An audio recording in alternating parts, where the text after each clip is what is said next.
Allergies is rough today. I wanted to add another thing about this whole dissenter men thing is women, unlike men, women don't know how to.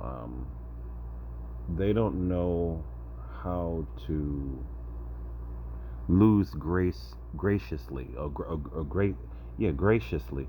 They don't know how to lose graciously. They really don't. When these women know that they are unattractive, like literally when God was handing out looks, they were just on their phone. They had the headphones on, they were playing music, and God was calling their name, and he said, oh well, I guess they don't need looks. And then like, what happened to my looks? You weren't, like, I was calling your name. And so I've seen men my whole entire life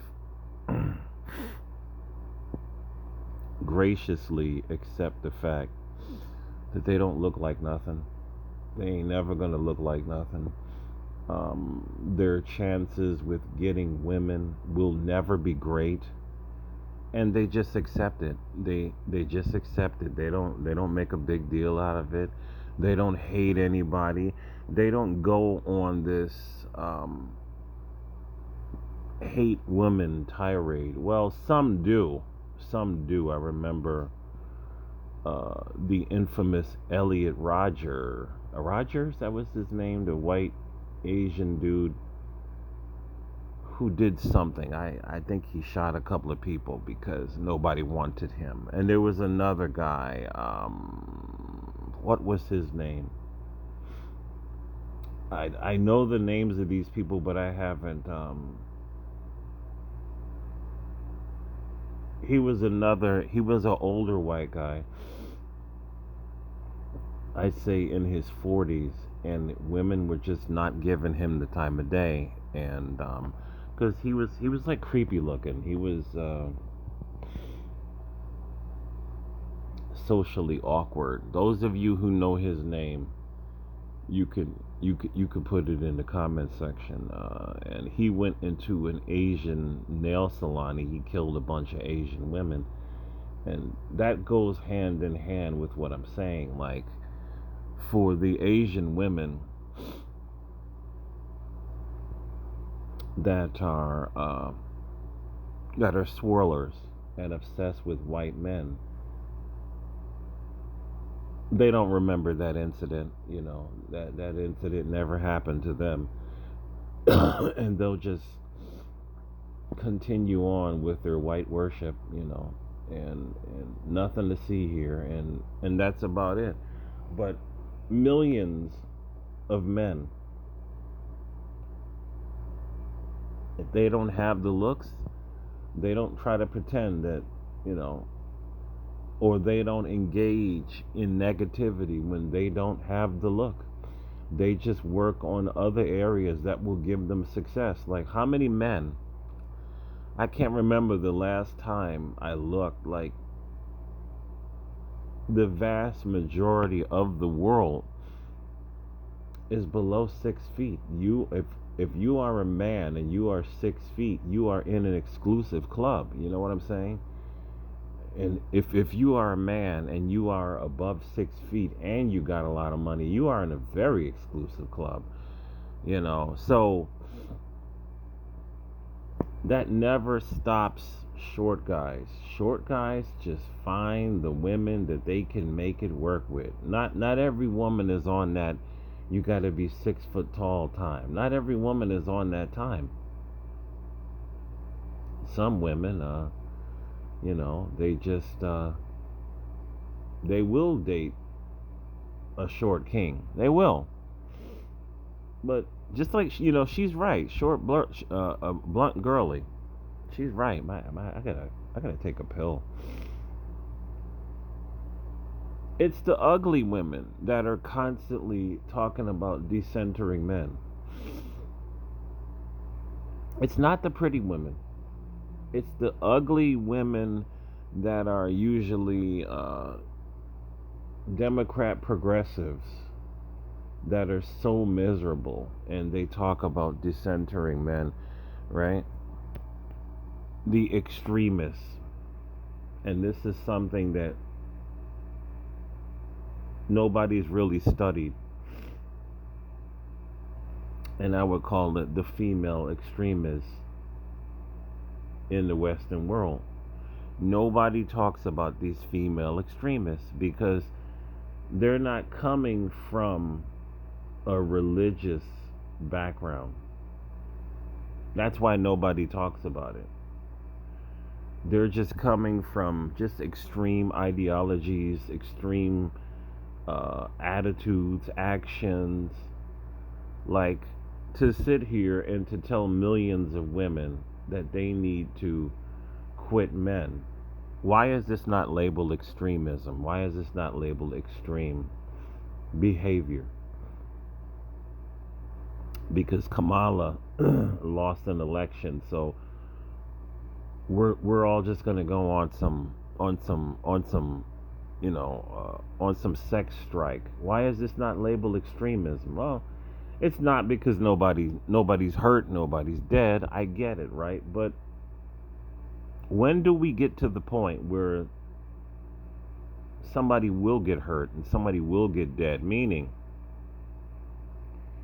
there was um, a couple of years ago, I guess he was an FBA black man. He brought his white girlfriend to his apartment complex, and there was three black women in the building, and they proceeded to attack both of them, and they wound up killing the white woman. You see? Why is this not called a hate crime? Why is this not called female extremism? Why is this? Right? I've been noticing a trend, been seeing this a lot here and there with women traveling in groups and looking really angry, not talking in public, looking like they are about to do something. I am talking about black women. I've seen this a couple of times, usually travelers, you know, coming into my area, and they got this certain look, and I think we're going to enter into an age of female extremism. I really do. No, nobody's talking about this, and this is something that people need to pay attention to, because I have said this before. I have said this before, that some of you brothers, you need to pay attention to this. Your average man can lose sexually in life and still keep on ticking, right? There's a guy in my life, not in my life, a guy in my job. He told me a long time ago. He said, I was just born ugly. I've got I've got the bad lottery ticket. But he did manage to get married once, and and that was it. I don't know what he's doing after that. They divorced after 10 years. They still remain friends, but that's what he told me. He says, I just don't, I'm not lucky when it comes to women.